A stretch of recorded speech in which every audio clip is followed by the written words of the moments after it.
ভূমিকম্প এর থেকেও বড় ধরনের ভূমিকম্প আঘাত হানতে পারে যে কোনো সময়। তবে ভূমিকম্প সহ বিভিন্ন প্রাকৃতিক দুর্যোগে জরুরি পরিষেবা পৌঁছাতে কিছুটা সময় লাগতে পারে। তাই আপনাকে নিজ দায়িত্বে উদ্যোগ নিয়ে সুস্থ থাকতে হবে 72 ঘন্টা থেকে 2 সপ্তাহ পর্যন্ত।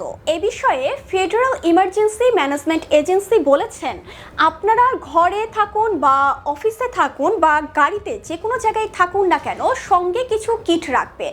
এই কিটগুলো আপনার সাথে থাকলে আপনি ধ্বংসাবশেষে আটকা পড়লেও 72 ঘন্টা থেকে 2 সপ্তাহ পর্যন্ত নিজেকে টিকিয়ে রাখতে পারবেন। তাহলে চলুন এবার জেনে আসি এই 72 ঘন্টা আপনার টিকে থাকতে হলে নিজের সঙ্গে কি কি কিট রাখতে হবে।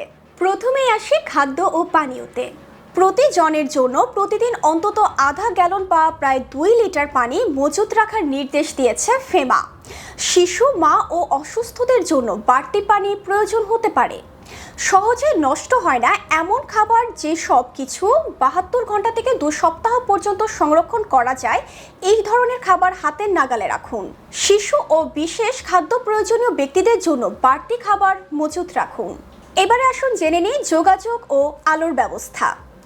প্রতিটি বিছানার পাশে, কর্মস্থলে ও গাড়িতে টর্চ লাইট ও অতিরিক্ত ব্যাটারি রাখুন। প্রয়োজন হলে ব্যাটারি চালিত বা হ্যান্ড ক্র্যাক রেডিও ব্যবহার করা যেতে পারে।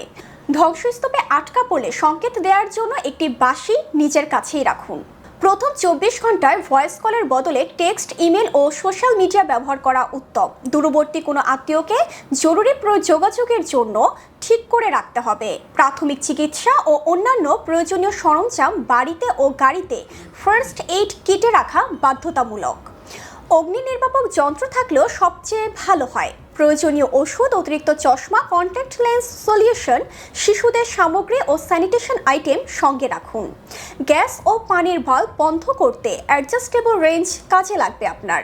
এটিএম বা ব্যাংক সিস্টেম অচল থাকলে ব্যবহারের জন্য কিছু নগদ অর্থ কিটে রাখতে হবে।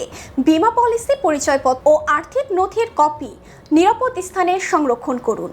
ঠান্ডা আবহাওয়ার জন্য গরম পোশাক, কম্বল ও স্লিপিং ব্যাগ এবং ধ্বংসাবশেষ বা কাচের ওপর হাঁটার জন্য শক্ত জুতো সাথে রাখুন। মোটামুটি আপনি এই উদ্যোগগুলো নিয়ে রাখলে 72 ঘন্টা থেকে 2 সপ্তাহ পর্যন্ত নিজেকে ধ্বংসস্তূপে টিকিয়ে রাখতে পারবেন। সবাই সতর্ক থাকুন, ভালো থাকুন। ধন্যবাদ।